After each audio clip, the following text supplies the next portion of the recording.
Alright, here we go, folks. How is everyone doing tonight? I just want to get an audio check, so can you guys please let me know when you can hear me? Alright, here we go, folks. How is everyone doing tonight? I just want to get an audio check, so can you guys please let me know when you can hear me? So to answer just the question I see right there, quick, just to kind of address some of the housekeeping stuff before we actually get into the material.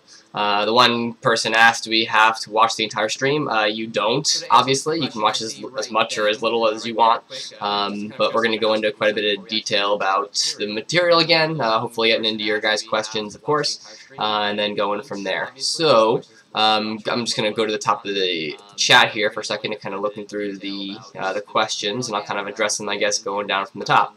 But the first one is, what were the pages in the textbook relevant to the test? So remember, the new textbook in general, it doesn't really have, online anyway, it doesn't really have page numbers. I don't know if there's a way you can actually get to a PDF version of it, but I believe it's like page 343 to 381 is chapters 15 and 16, but I know online it's done by theme and topic more than actual page numbers. So you can read over some of that material again, and it should definitely help. But remember, we didn't necessarily go into everything that the book says, so it'll be good information just to get you kind of acquainted with it all again. But some of it it's going to be above and beyond what's actually going to be on the test. So keep that in mind if you do go look at the text online. One of the first things I see here is Erasmus versus Martin Luther, both complaining about the church. So then, which one nailed them to the church? So let's kind of jump into the Reformation here. We can go back to the Renaissance too afterwards, but since the first question is the Reformation, although I think Erasmus is in our Renaissance notes, so let me get back to that too. Let me just open that up fast for you guys.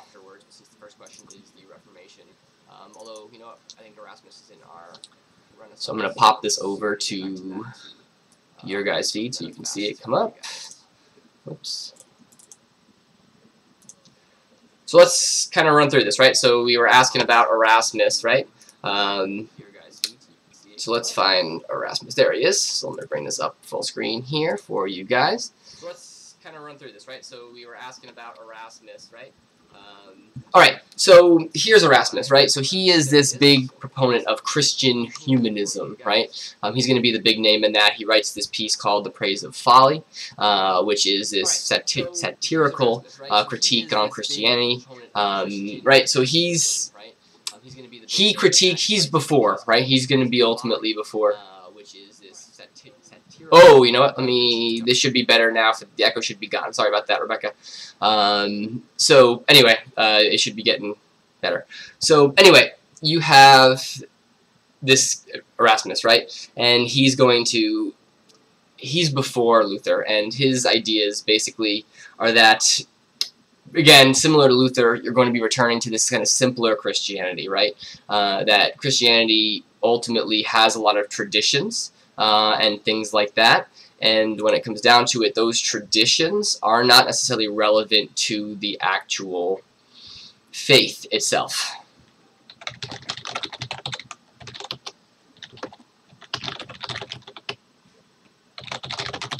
So that's really important, right? These traditions, things like pilgrimages, fasting, relics, and all of that stuff.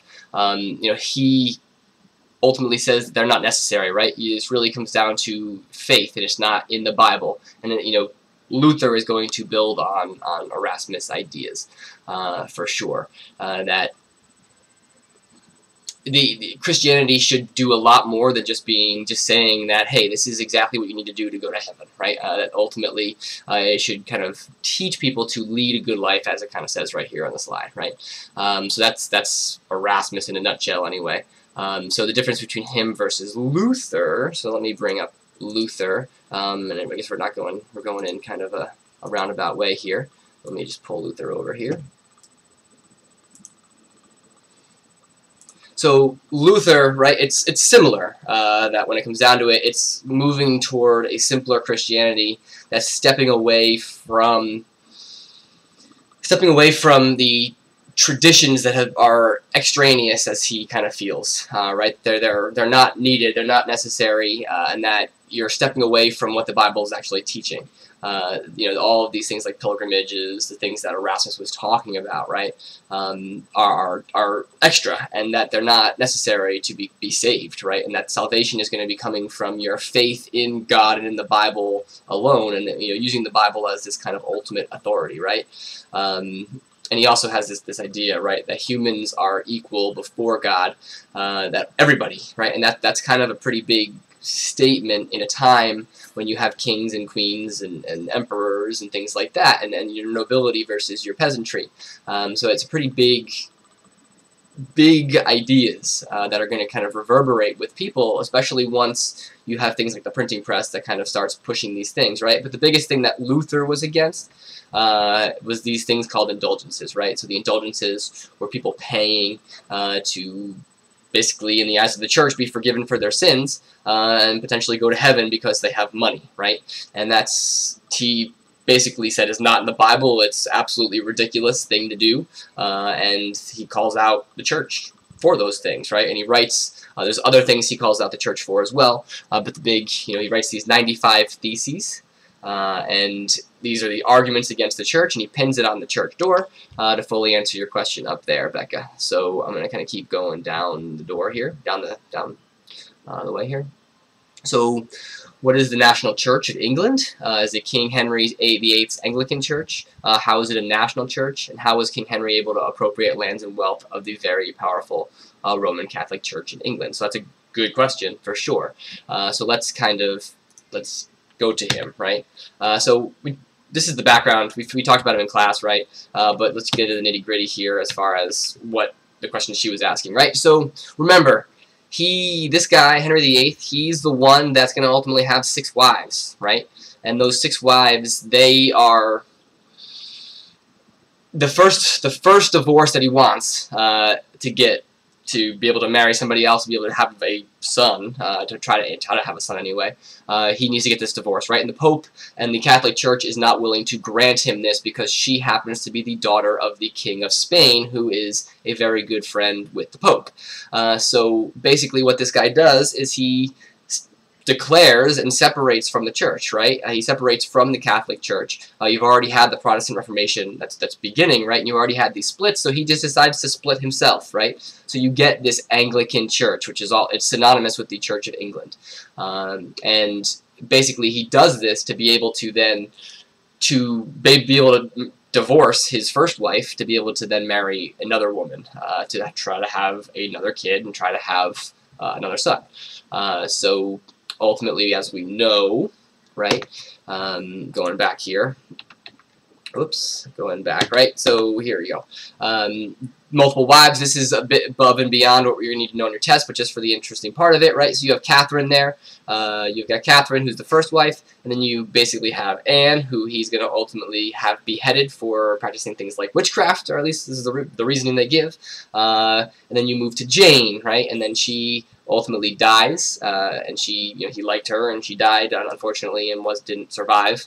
I believe it was just trying to have more kids. And then you get another wife, Anne, and then Catherine, and Catherine again. A lot of Catherines in that mix. But basically, he has the 6 wives, right? But the children from the first 3 are what really are going to matter in this story, right? So Catherine has Mary Tudor, and then you have Anne has Elizabeth, and the 3rd wife has this son Edward, the 6th, who is born, and he has the son and gets the heir, but Edward never actually makes it to the age of majority, which basically means that he never actually is going to be able to sit the throne and actually have the power.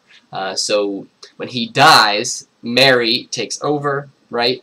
And then she ends up dying as well from attempting children. It's tough back then for sure. So Elizabeth ultimately ends up having to take the throne. Elizabeth takes the throne, and the reason why, to kind of go into some questions that I saw further down the line here, basically you have, because, right, that Henry VIII, he stepped away from the Catholic Church, right? He steps away and ultimately marries Anne, right? So Anne is Mary the First's mother, okay? So Mary actually follows in her footsteps, and basically, sorry, Mary is Catherine's daughter. I'm sorry, I misspoke there. So Mary is basically, she is Catholic, and when she gets control of the throne, to answer the question simply, she basically, she returns England to the Catholicism, right, to kind of step back from what her father, Henry VIII, had done in divorcing her mother. So when Mary dies, Elizabeth then is Anne's daughter, who was Protestant, right, who is Anglican, the Church of England, and basically she then reverts it back. So Mary very violently does this, and Elizabeth kind of takes a step back from that, and that's why, you know, it says that she showed tolerance for the dissenters, because the dissenters were a Catholic that Mary had kind of pushed forth again, and Mary was anything but tolerant. So that's kind of why it's a big deal that she was, actually, because Mary was known as Bloody Mary, and Mary ultimately is going to be responsible for killing hundreds of people, burning them at the stake and things like that, because they would not step away from the Protestantism, and they would not return back to Catholicism. So you get some bloody stuff going on there for sure. Okay, so let me keep going down the line here. So what is the Spanish Armada? Alright, so let's kind of cover that for a second. I don't think I have a map here, but I can probably bring one up. Give me 1 second here.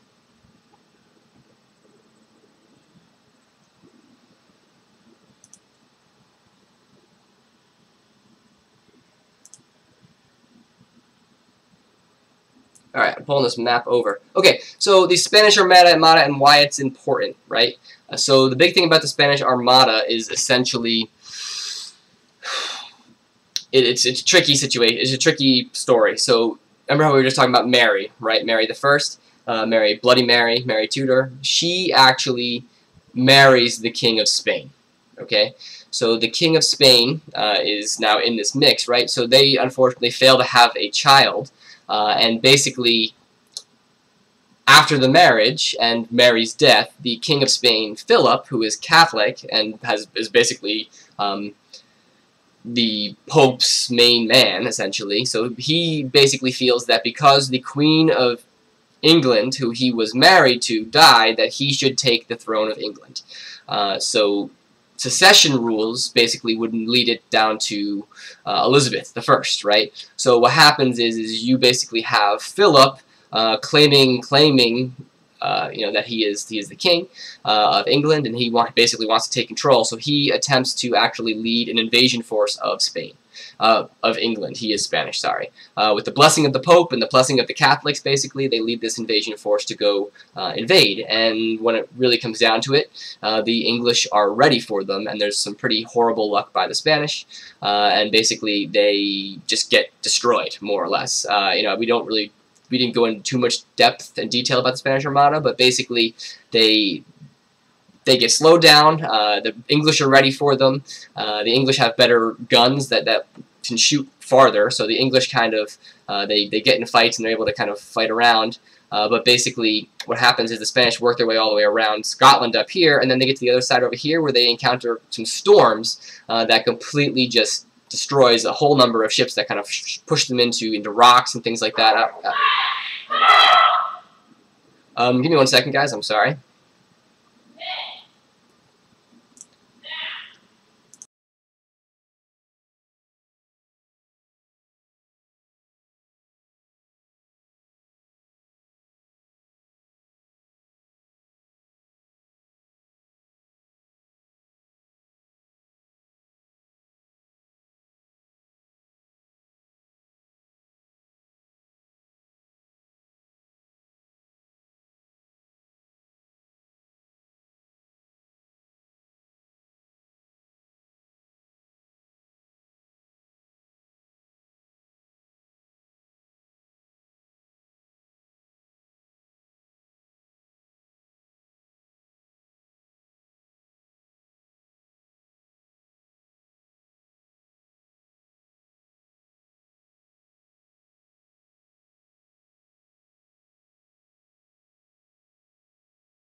Sorry about that, guys. My dog went a little after my cat, so that was interesting. But anyway, so going back to this, basically, so yes, you have the Spanish that kind of get destroyed here. This is going to be a big deal because the Spanish, who had taken a lot of their wealth from the New World, right, and they put a lot of resources into this invasion, and it just doesn't go well. So the Spanish influence in Europe and even around the world is going to really kind of start to drop off after this. So that's going to be a big deal, and the British are going to get a lot more powerful after this, essentially. Okay, so anyway, let's kind of going down. So Rebecca's got a lot of questions here. So the Reformation had roots in, so it should say in theology. So let me find that slide here.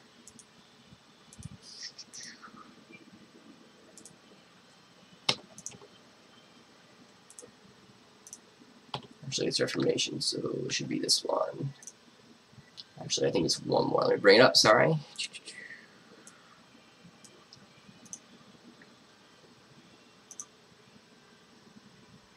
Yeah, so basically what this slide is saying, Becca, is that it's going to come in slow here. So it has its roots, in theology, which is really just telling you, it's really saying, this is, for example, the study of God, right? That is what theology essentially is, the study of religion. Okay, so the cat's fine, he's right here. Yeah, the dog went a little nuts after my cat, so enter in your questions.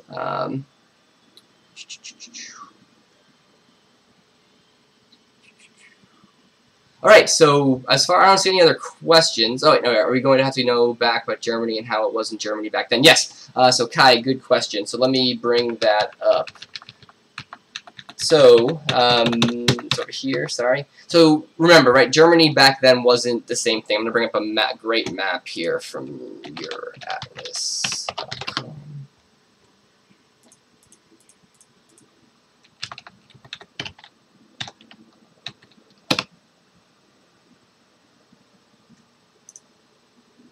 So we are looking around 1600 or so. So I'm going to bring this map over, right? So this is roughly what the Europe looked like at the time. So basically, as we said, right, you start to have some unified powers in comparison to what it had looked like. You have obviously England. France is in relatively modern day borders. You've got Spain over here for sure. You're going to have Poland, and this is Russia, essentially over here. The Ottoman Empire had come in, had taken Constantinople in the end of the 1400s, and they moved their way up into the Balkans area, essentially over here, right? So the thing you notice, right, is that Italy in particular and Germany here they're not even close to what they look like today, right? You have these city-states essentially in Italy. You have the Venetians and such, big traders we've talked about. So then in Germany, Kai, to answer your question, this is basically, you have all these small kingdoms. You can see a little better example there, right? And these kingdoms, that's where things get a little tricky, because as the Protestant Reformation takes hold, a lot of these kingdoms are going to kind of drop from Catholicism, right? And the Pope is going to lose a lot of its influence in this particular area, right? So that's a pretty big deal, and you do have Catholicism and you do have the Protestantism, Lutheranism in particular, because that's founded and it started in Germany, right? We also get Calvinism as well, which it's Switzerland, and then kind of radiates out from there into France and up into Germany as well. So the expansion of Protestantism, right, is going to, especially Protestantism and Catholicism still being in the area, is going to lead to some tension, where you're going to start to get some fighting between the different groups over these religious practices, for sure. So, and one of those examples of that, right, is so here's another map of that, right? So this is actually better presented to breakdown of the actual religions. So you can see where things are Lutheran. You can see where things are kind of more Calvinist in what would be Germany today, right? And you also have the Catholic green. So you start to get this break up and split, right? And that's going to lead to fighting between them, as we were saying, right? So the Holy Roman Empire, right, the Holy Roman Emperor was part of this, what's called the Habsburg family, and this family is a wealthy family from the area, and they are going to kind of continue to support the Pope and the Church, but other princes, what happens is essentially these other kingdoms, they start to essentially see that there's opportunity here, right, with this fracturing of the religion and the opportunity. They're hoping to kind of get more land, more land, or more money, or more wealth, in a number of different ways. And what's going to happen is, when these things kind of end up clashing, you're going to get this conflict. It's going to be known as the 30 Years' War, and it's going to be one of the largest. It's going to be one of the largest conflicts in European history still to this day, right? This is a pretty staggering number. I've seen up to 8 million too, even. And this is going to start off as this religious war, right? And it's just going to kind of escalate. You have this big man in France, where you're going to get other European powers kind of coming into the fray, and this big person in France anyway who's going to be deeply influencing France's role here is this man named Cardinal Richelieu. And he's going to kind of try to manipulate this war and turn it into a political against the Habsburg family. But again, this is going to be, it's a devastating war that's going to last pretty much an entire generation, right? 30 years is a really long time, and it spans quite a while. And again, the population of the world was quite a bit less back then, so this 4 million is a relatively substantial size and even percentage of the world population at the time, right? So that's important to kind of note for sure. So that's the conflict, right? German Protestants versus Catholics of different groups, and you're going to get other countries who are Protestants kind of joining the fray as well. And there's this long list of countries, and there's this long list of powers, getting involved in this war for sure. So anyway, so this is Cardinal Richelieu on the screen here, and it's blurry. It's not coming in for some reason completely. Probably just my internet connection for whatever reason, or it's just a blurry picture. But anyway, right, so this is this is a good map. So this is percentage loss in these particular areas and these principalities and kingdoms and such, right? So there are areas of Germany that lost over 50% of their population, right? And that's pretty substantial. So you can see the percentages: 31%. The purple is 40 to 50, over 50. It's just quite a lot of people died in this war, and it's all over the Protestantism versus the Catholicism, right? So let's talk about the Reformation in France a little bit. Just the next slide is kind of the next where we're going to go from here, right?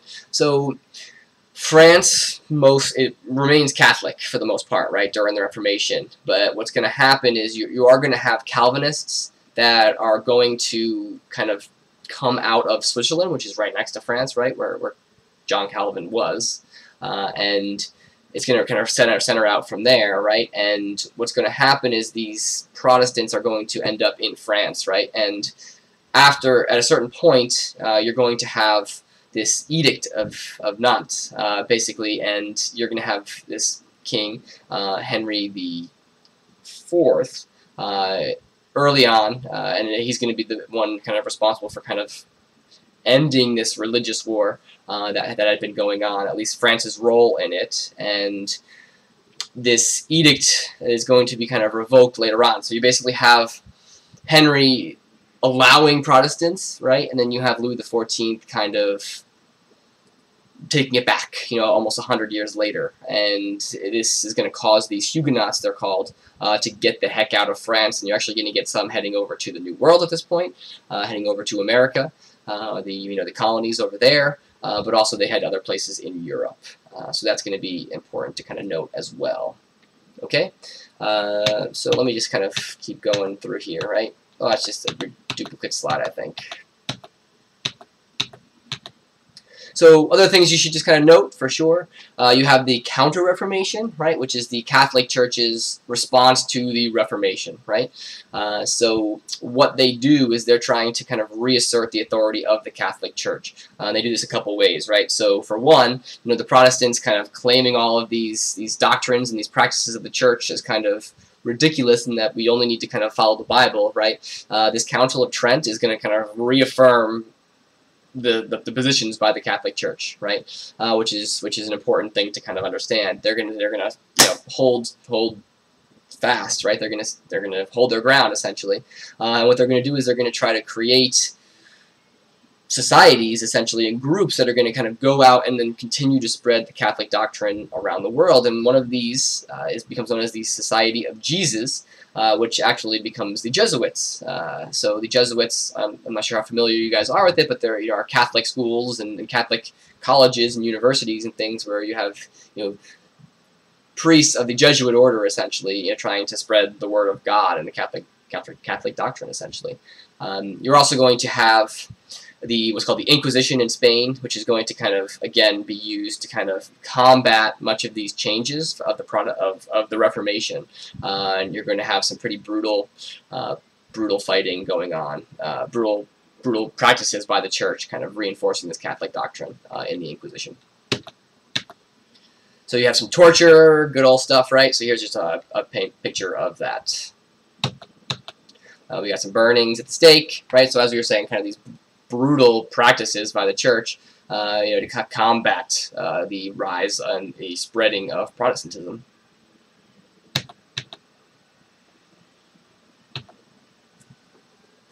So, just to kind of read over this last slide here too. I think it might be the last. So there's a couple more for this group anyway. So basically, as you initially get the Reformation, right, and it's going to lead to the divide first, right? But over time, what's going to happen is you're going to then kind of get a step back a little bit, right? You're going to get people that kind of step away from religion, and that they're going to be saying that religion should be excluded from public affairs and education and things like that. You're going to get more individualism, and you're going to get some eventual growth of religious tolerance once the world is kind of able to get over, or at least partially over, because there's still obviously issues around the world, even stemming still from this Protestant-Catholic divide in places like, especially like Ireland and Northern Ireland and things like that. But basically, the world is going to slowly, gradually become, more religiously tolerant for sure, which is a big, pretty important thing. So I think one thing to really, really emphasize again is the printing press in all of this, right? So obviously you have these people and their ideas and things like that, but if it wasn't for the printing press that is being kind of created and being invented pretty much the same time as this Reformation is getting going, you are going to have the ability to then spread all of these dissenters, right, against the Catholic Church, people like John Calvin and Erasmus and Luther. You're going to have their words be able to spread to people pretty easily, right? And you have people translate their words and ultimately able to then print it in people's native languages. So you have that, but also the Bible. Just the fact that the Bible is going to be printed in people's own languages versus having to trust the priest and understanding Latin, right? The only person before all of this that could read the Bible were priests, right? Local priests and things like that. And they were able to speak and read Latin, which is what the Bible was in. So when all of a sudden the Bible was printed in people's home languages, they could then start interpreting it, right? And that's a really important thing, because when they start interpreting it, they can be like, hey, well, wait a second. I don't agree with the way the Catholic Church is doing things. I don't agree. There's nothing in the Bible that talks about indulgences. There's nothing in the Bible that talks about pilgrimages, things like that. All these practices that kind of popped up after the fact in the Catholic tradition, that they're basically saying that why do we have to do this if the Bible doesn't say these things, right? So ultimately, you have people's own interpretations of this, and that's going to be the driving factor in the Reformation, of people joining these different groups in the Reformation, and the split of a lot of different religions, different groups and sects of Christianity, right? So that's going to be really big. So as far as the the questions from the map, what I'm going to kind of mention, you should definitely know. You should definitely know the basics of where these kind of religions set up, I say. You know, definitely Catholicism and Protestantism a little bit. I would know how they kind of spread out from, you know, Germany and Switzerland, in particular Lutheranism and Calvinism. So, you know, knowing that they spread out from there would be pretty important for sure. So I don't see any other questions. Let me kind of just take a look at this real quick, see if there's things that we didn't really talk about. Okay, yeah, I'm going to take a step back here for a second, and let's go to the Renaissance slides for a minute or two here. So we haven't really even touched upon any of the humanism and the rise of the classics again, right, between 1400 and 1600 or so. You know, we talked about Michelangelo and Da Vinci and all those people in class, so let's kind of just run through them again a little bit real quick here. So basically, so you got the Renaissance, right? You have this rebirth, this resurgence of classical knowledge, right, in art, architecture, music, literature, intellectual ideas, things like that, right? So this rebirth is going to lead, this rebirth of these ideas is what is going to lead to what we see as this modern world today, right? So it's going to spread through these, city-states in Italy first, right? So if you can't open the notes on Google Slides, I actually changed. There was issues with that before. Sorry to answer the question as I see coming on here. Basically, I changed the permission, so I'm not quite sure why you still can't. Only you need to be going through your FCPS login, for one, if you aren't. But otherwise, you can use the PDFs that I also have up on Blackboard as well. So those, you know. So anyway, all right. So. Yeah, and if you are doing those things, I'm not quite sure, I'm sorry. So anyway, so the Renaissance spreads through these city-states, right? It spreads out of these. You have this trade that, you know, is able to spread these ideas around the Mediterranean up through Europe, essentially, from these big trading city-states that happened in Italy, right? And with all this trade, you have these extremely wealthy people. So these are the city-states, right? You got the Venetians, you've got the Genoans, you got Florence, Milan, you know, you got Rome. You know, you have all of these. Sorry, every time I put that, it pops up. So, you know, there are a lot of wealthy people in these areas, right? And they're going to become interested in the classics through this, you know, and ultimately, they're going to buy into all of these painters and sculptors and architects and things like that. They're going to be wanting people to paint these things in there for their homes and for the church and all of this stuff. Sculpting for the church in their homes, and, you know, just to use that money and the things that interest them, right? So, you know, one of the literature people that Virginia wants you to know anyway, in particular, is the one really is Shakespeare, right? So he writes sonnets, plays, essays, and things like that, and his works are going to be influential during the Renaissance for sure. You have humanism and Christian humanism, right? So humanism is this kind of people improving themselves, right, and improving themselves through the studies of classics, right, with grammar and rhetoric and poetry and moral philosophy and history and things like that. And Christian humanism, right, is this ultimately, Christian humanism is ultimately improving yourself in a religious tradition, right, and getting back to the fundamental teachings of the religion, and in some cases trying to bring about this reform that many people thought was necessary at the time, right? So we talked about Erasmus. He's that big Christian humanist that is then pushing this reform we were just talking about, right? Let me go to a pointer here. Ooh, look at that. That's fancy. So anyway, Erasmus' ideas are going to pave the way for Luther coming down the line later, right? So we talked about Machiavelli too, right? Machiavelli could be important to know, right? And he writes The Prince, right?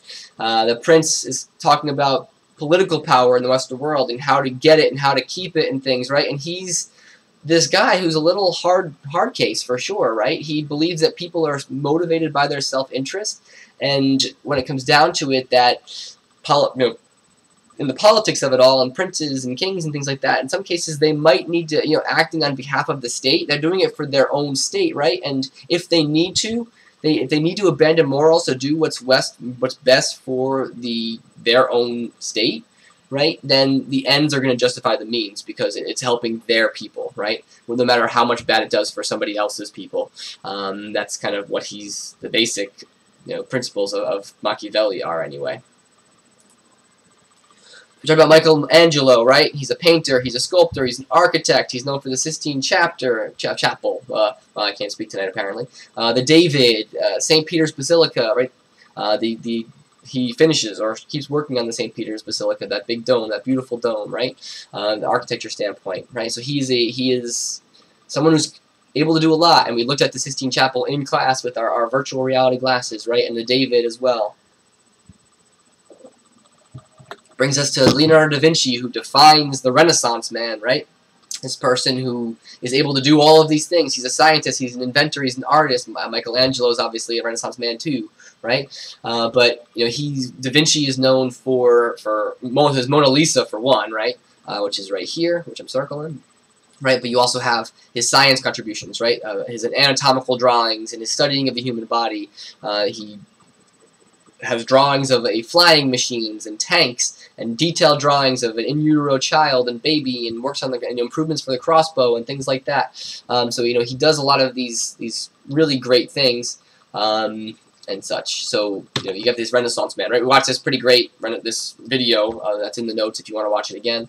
But that's really the Renaissance. It's all Virginia asked you guys to know for sure. So in the notes, it's all that's going to be on the test. Of any of the stuff that's in these notes. So I think we've kind of covered most of it. Let me just look through this again, just in case we haven't touched upon some of it, but I think we've actually gone through most of it. So one thing, actually, just taking a step back, right, you have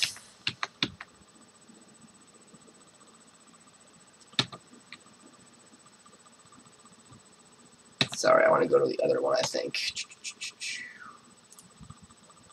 Oh, yep, this is what I want. So this usury, right? So basically what and I know we're kind of jumping all over the place, so I am sorry for that a little bit, right?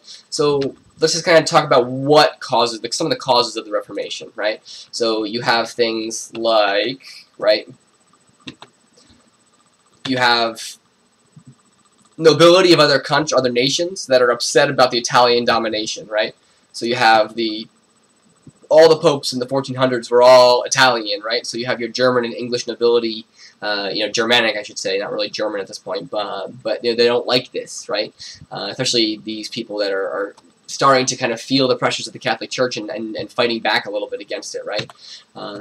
So you have all these states, these kingdoms, right, where the Pope has difficulty imposing his authority because it's not like there's one central ruler of France, right?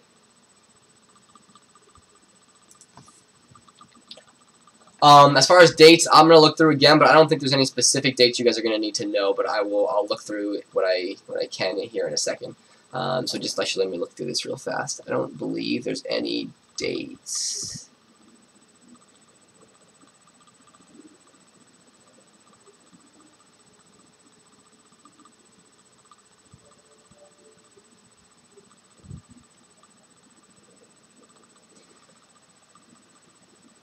No, there shouldn't be any actual dates that you're going to need to know in that kind of fashion. So, sorry for that little break there. But so the usury, right? So this is going to be another one of these things that provoke the religious turnover. You basically have this wealthy merchant class that exists especially in Italy, right? These northern merchants especially, and they're not going to like Rome imposing taxes, but also the Rome, the church, right? You're not going to need to know the languages that the Bible were printed in, Kai. But anyway, you basically have this practice of lending money, right, with interest. It makes people money today still. It made people money back then. So the church kind of calls these people out for doing this, and they obviously don't like that. So that's going to be one of those things that's going to help fracture these people. That's going to help push them towards Protestantism a bit later. So the indulgences we talked about, right, and it's going to cause that conflict for sure with Martin Luther. We talked about all these people. So I think we are pretty set here. Are there any other questions that I can address? I'll leave this open for another minute or so if anyone can think of anything. but I think we have covered pretty much it all over again. You know, I know kind of quickly here and kind of a little disjointed based off of how the questions were being asked. But again, I think you guys should be pretty well prepared going into tomorrow. I can see what you just typed. Yes, Jack. So anyway, any other questions? Again, I'll leave it up for just another minute or so, and if I don't see any, we're going to sign off and call it a night and leave you guys to your own devices to studying. So basically, also, just so you guys know that this should be able to rewind it at any point. So if you came in late, you can kind of rewind at the beginning. But I'm also going to, if you come back to the channel anyway, my YouTube channel, you should be able to find this actual live stream fully down toward the bottom where the live streams pop up. So if you come in late or you just want to watch it again, you can. Okay. So no last questions. 30 more seconds or so, and then we're calling it a night.